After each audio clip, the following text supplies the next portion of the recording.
Dan pemirsa, berikut adalah suara dari para korban gagal bayar KSP Indosuria Cipta. Mereka berharap apa yang menjadi milik mereka dapat dikembalikan. Berikut penuturan mereka kepada reporter Pradev Kumar dan juru kamera Amelia Arsiti Ajron. Kerugian keluarga saya ini ya cukup signifikan ya, tapi saya lebih baik saya tidak menyebutkan angkanya. Dari ini tuntutannya sebagai korban, bagaimana kira-kira Indosuria harus bersikap? Seharusnya Indosuria itu dari awal itu mesti menjelaskan dana yang disimpan di Indosuria ini larinya kemana. Nah, penjelasan itu belum ada. Jadi kita perlu tahu nih dananya itu kemana. Itu kan pertama yang paling penting. Dengan mengetahui dananya kemana, nah kita bisa ambil keputusan bersama. Kalau memang ada keterbukaan. Nah, kalau misalnya katakanlah, saya ada nyangkut di sini. Untuk supaya nyangkutnya ini bisa pengembalian yang masuk akal, seperti apa? Ya kita bisa duduk bersama. Tapi kan nggak ada. Yang kita sesalkan ini nggak ada keterbukaan.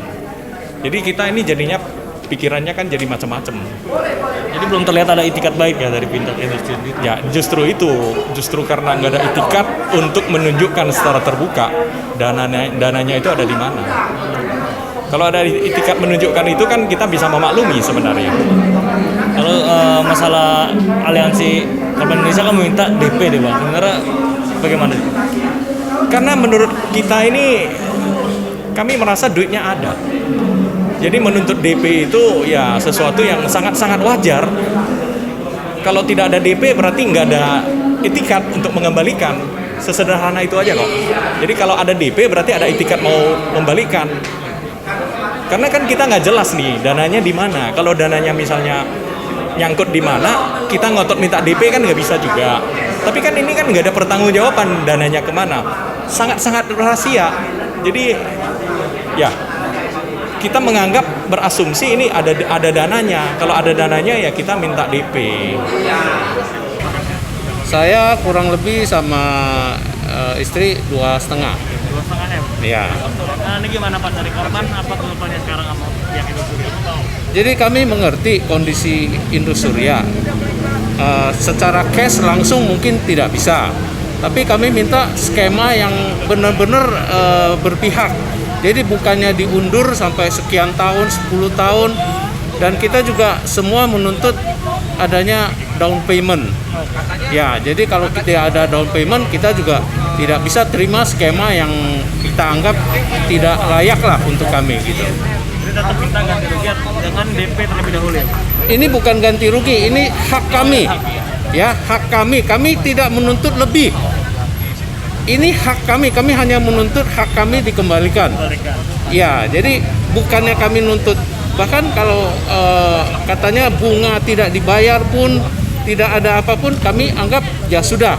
Tapi kami tidak mau terima hak kami itu dicicil-cicil. Waktu kami masukkan uang itu cash kok, cash ya. Nah, jadi kalaupun ini mau dicicil, bagaimana itu harus sesuai. Minimal ada DP untuk kami. Itu saja. Kita sih mintanya adalah keterbukaan dari pihak Indosurianya. Jadi kita minta mereka bisa terbuka menunjukkan ke kita laporan keuangan mereka, daftar harta mereka. Karena kalau yang saat ini kan mereka hanya sebatas menyampaikan bahwa mereka akan membayar tanpa menunjukkan kesanggupan mereka untuk membayar itu sejauh mana. Kalau mereka hanya menyampaikan bahwa mereka akan kasih skema sekian tahun tanpa bisa memperlihatkan ke kita berapa banyak kemampuan mereka untuk melaksanakan janji-janji mereka, itu sama aja omong kosong.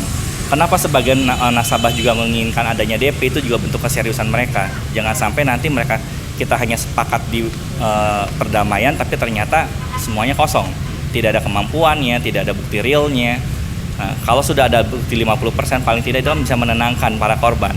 Para korban sendiri kan juga terdiri dari berbagai macam kalangan. Ada yang pensiunan, ada yang orang sudah berumur, yang mungkin ya kita nggak tahu kalau di sekian tahun apakah bisa mereka menerima itu semua sampai di akhir hayatnya mereka, kan begitu. Dan apalagi kita melihat juga bahwa total kerugian ini sangat besar sekali.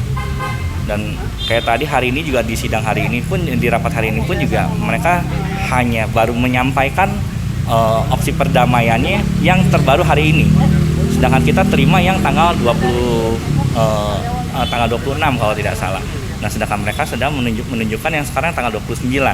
Artinya kita kan juga harus mempelajari lagi apakah sejauh mana yang perbedaan itu.